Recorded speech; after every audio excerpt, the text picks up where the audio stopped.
तो नमस्कार दोस्तों, आज की इस वीडियो में मैं आप सभी को बहुपद का प्रकार, चाहे तो वो घात के अनुसार हो या वो पद का अनुसार हो, सारा प्रकार हम यहाँ पे देखने वाले हैं। मतलब इस वीडियो को आप देख लेते हैं तो जो द्विघात बहुपद, त्रिघात बहुपद या त्रिघाती, चतुर्घाती, ये सब होता है, ये आपको क्लियर हो जाएंगी। मतलब इस वीडियो को आप देख लेते हैं शुरू से अंत तक, तो बहुपद के जितने भी प्रकार है आप सभी को बहुत ही अच्छे और सिंपल तरीका से मैं क्लियर कर दूंगा। तो आइए इस बहुपद के प्रकार को सीखने से पहले कुछ बेसिक चीजें समझ लेते हैं। अगर वो चीजें आप सीख गए तो आप डायरेक्ट बता सकते हैं कि एक पदी है, द्विपदी है, ये त्रिपदी है, आप इजीली बता लीजिएगा। ओके, तो देखिए सबसे पहले कुछ होता है, एक होता है चर राशि। क्या? चर राशि। और एक होता है अचर राशि। एक होता है चर और एक होता है अचर। अगर आप चर और अचर समझ गए तो उसके बाद सिंपल हो जाएंगे चीजों को समझना। देखिए चर क्या होता है, थोड़ा ध्यान से समझिएगा। जैसे आप ABCD को जानते होंगे, ए से लेकर के पूरे हमारे तक जेड तक अक्षर होते हैं, ए से लेकर के जेड तक, इसे हम लोग चर राशि बोलते हैं। अच्छा, ऐसा क्यों है कि ए से लेकर के जेड तक के अक्षर को हम चर राशि बोलते हैं? और देखिए इधर दुनिया का कोई सा भी नंबर है उसे हम अचर राशि बोलते हैं। पर ऐसा क्यों, ज्यादा डिटेल में हम नहीं जाएंगे, बस आप समझ जाइए कि चर राशि ए से लेकर के जो भी जेड तक अक्षर होते हैं उसे हम चर राशि कहते हैं। अचर वैसा जिसका मान ना बदले। देखिए चर जिसका मान बदल जाए तो इसमें से इसका मान बदल जाता है। कैसे? जैसे हम बोले, आप कभी बनाए होंगे इस समीकरण, तो x बराबर 5 आंसर आया होगा, तो कभी x का मान 6 भी आता है, तो कभी x का मान 9 भी आता है। इस तरीका से मतलब कि ये सारा तो वेरिएबल चर सेम है, लेकिन इसका मान है वो बदल रहा है। तो जिसका मान बदले उसे हम चर राशि कहेंगे। अचर जिसका मान ना बदले उसे हम अचर कहेंगे। इसमें हमारी सभी नंबर आ जाएंगे, दुनिया का जो भी संख्या सोचिए, जैसे 9, 15, 20, कुछ भी आप सोच लीजिए, ये हमारा अचर राशि होता है। चर समझ गए, अचर समझ गए। अब थोड़ा ध्यान से समझिएगा। चर राशि समझ गए, अचर राशि समझ गए। अब देखिए चर और अचर को, क्या? चर और अचर को गुना या फिर भाग, मैं बहुत सिंपल से सिखा रहा हूं। चर और अचर को गुना या भाग करते हैं तो पद बनता है। क्या बनता है?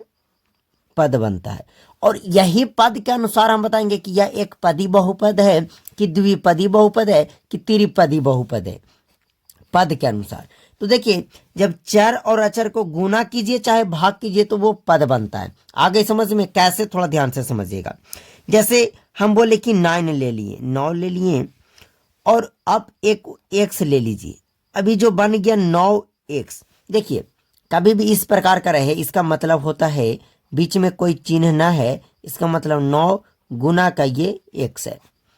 मतलब ये जो बना यह एक पद बन गया। क्या बन गया? यह एक पद बन गया। ओके, हाँ, यह एक पद बन गया। अगर हम बोले कि 5/y, तो क्या यह एक पद है? बिल्कुल, यह एक पद है। तो यह एक पद है। क्या पद है? एक पद है। क्यों? क्योंकि एक चर और अचर को जब आपस में गुना या भाग करते हैं तो पद बनता है। आ गई बात समझ में? अगर हम बोल दें कि 3x + 5y, तो इसमें कितने पद हैं? तो आप बोलिएगा कि इसमें एक तो 3x एक पद है और एक 5y एक पद है। मतलब इसमें टोटल हमारे पास 2 पद है। कितने पद है? 2 पद है। अब देखिए जिसमें पदों की संख्या 1 रहे तो उसको हम कौन सा बहुपद बोलेंगे? जिसमें पदों की संख्या 2 रहे तो क्या बोलेंगे? 3 रहे तो क्या बोलेंगे? 4 रहे तो क्या बोलेंगे? ओके, तो ध्यान से समझिएगा।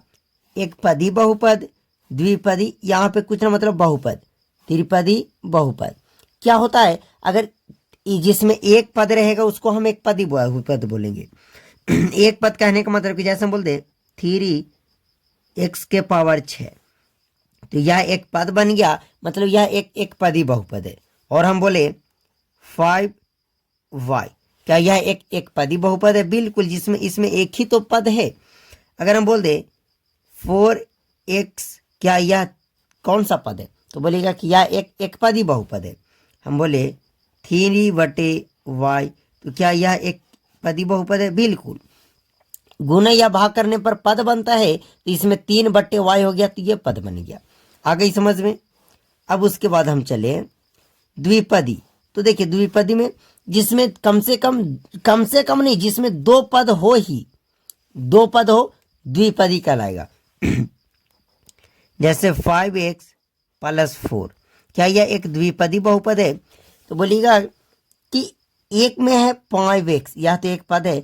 4, क्या यह एक पद है? देखिए अगर कोई नंबर भी रहे तो उसे हम एक पद बोलेंगे, चाहे कोई एक ABCD का अक्षर भी रहे तो उसे हम एक पद बोलेंगे। एक और एक दो पद हो गया। हम बोले कि 3y⁵ + 9, क्या यह एक द्विपदी बहुपद है? तो आप बोलिएगा कि जी हाँ, यह भी एक द्विपदी बहुपद है। क्यों? क्योंकि इसमें दो गो पद है, एक 3y², एक 3y⁵ एक 9। त्रिपदी बहुपद जिसमें 3 पद हो, जैसे इस तरीका से 5x³ + 9x + 7, कुछ भी इस तरीका से। तो एक पद, दो पद, 3 पद हो, 3x + 5y + 4x, इस तरीका से अगर कर देना 4x तो 4x³, क्या यह एक त्रिपदी बहुपद है? अरे जिसमें हम पद देख ले कि 3 गो पद है वो त्रिपदी। अगर 4 पद हो तो चतुर्पदी, 5 पद हो पचरपदी, कुछ भी बोल सकते हैं। ओके, जो उसका नाम होता है, त्रिपदी तक ही काम होता है। अब हम देखते हैं, ये तो हम लोग जो देखे वो पद के अनुसार क्या देखे, पद के अनुसार बहुपद के प्रकार। तो पद के अनुसार एक पदी, द्विपदी और त्रिपदी को देख लिया।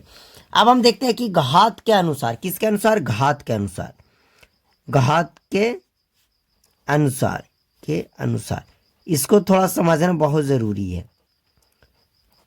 क्या होता है घात के अनुसार बहुपद के प्रकार? ओके, तो देखिए बहुपद के प्रकार देखेंगे घात के अनुसार। उससे पहले मैं आपको कुछ समझाता हूं कि ये घात क्या होता है।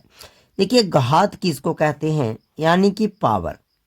जैसे हम लिखे कि 9x3, मतलब इसका मतलब कहने का है कि ये जो x के घात है वो 3 है। अरे ऊपर जो पावर रहता है वही घात कहलाता है। जैसे हम बोले कि 3y⁵, मतलब इसमें y का जो घात है वो 5 है। आ गया समझ में घात? अब देखिए घात के अनुसार देखेंगे, लेकिन उससे पहले हम देखेंगे कि कौन बहुपद कैसे। घात के अनुसार देखेंगे कि एक पहला रैखिक बहुपद, द्विघात बहुपद और त्रिघात बहुपद। लेकिन उससे पहले हम समझते हैं कि ये बहुपद क्या होता है। क्या ये बहुपद जो बार बार आ रहा है बहुपद, ये क्या होता है? तो देखिए बहुपद तभी होगा, इसमें हमें एक बात याद रखना है बहुपद होने का कंडीशन, कि इसमें हम जो देखेंगे वो चर राशि का घात देखेंगे। चर राशि का घात, चार राशि का घात पूर्ण संख्या होना चाहिए। क्या? पूर्ण संख्या। अरे पूर्ण संख्या क्या? पूर्ण संख्या आपको पता होगा कि 0, 1, 2 इस तरीका से अनंत तक, ये पूर्ण संख्या कहलाती है। तो बहुपद चर का घात अगर पूर्ण संख्या है तो वो बहुपद होगा। चर का घात अगर पूर्ण संख्या है तो वो बहुपद होगा। अब हम घात के अनुसार देखते हैं, पहला रैखिक बहुपद क्या होता है। अब देखिए हम रैखिक बहुपद, द्विघात और त्रिघात देख रहे हैं। तो देखिए रैखिक बहुपद का जो व्यापक रूप होता है वो ax + b। देखिए इसमें जो हमें देखना है कि चर का घात, तो इसमें अधिकतम चर का जो घात होना चाहिए वो 1 होना चाहिए, 1 से ज्यादा नहीं होना चाहिए। द्विघात में जो चर राशि का घात होना चाहिए वो 2 होना चाहिए, 2 से ज्यादा नहीं होना चाहिए। त्रिघात में 3 होना चाहिए, 3 से ज्यादा नहीं होना चाहिए। जैसे हम इसमें बोले कि बताओ तो कि 5x, क्या यह एक रैखिक बहुपद है? तो बोलिए कि 5x के पावर कुछ होना है, का मतलब 1 है, मतलब कि यह एक रैखिक बहुपद है।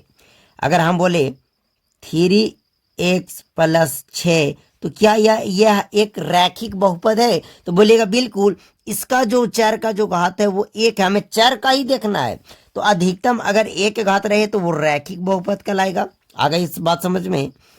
अब इसमें हम बोले कि 2x² + 3x + 5, क्या यह एक द्विघात बहुपद है? तो बोलिएगा कि हमें देखना है वो चर का घात देखना है। तो एक में चर राशि कौन है? यहाँ ये रहा और यहाँ ये रहा, तो इसका तो एक है। अधिकतम देखना है कि सबसे ज्यादा कितना पावर है, तो सबसे ज्यादा 2 है, मतलब यह एक द्विघात बहुपद होगा। उसी तरीका से त्रिघात में अधिकतम पावर 3 होना चाहिए, जैसे हम बोले कि 5x³ plus 4x² plus 6x plus 9। क्या यह एक त्रिघात बहुपद है? बिल्कुल है, क्योंकि इसका जो अधिकतम घात है वो 3 है। यहाँ जो इसका अधिकतम घात है वो 3 है। अब इसका मैं व्यापक रूप भी आपको लिख दिया कि यह इस प्रकार का होता है। तो हम उम्मीद करते हैं कि आप सभी को ये सारा टॉपिक 6 रैखिक, द्विघात, त्रिघात, एकपदी, द्विपदी एंड त्रिपदी सारा चीज में बहुत ही अच्छे तरीका से समझा पाया। तो चलिए इस वीडियो को यहीं समाप्त करते हैं।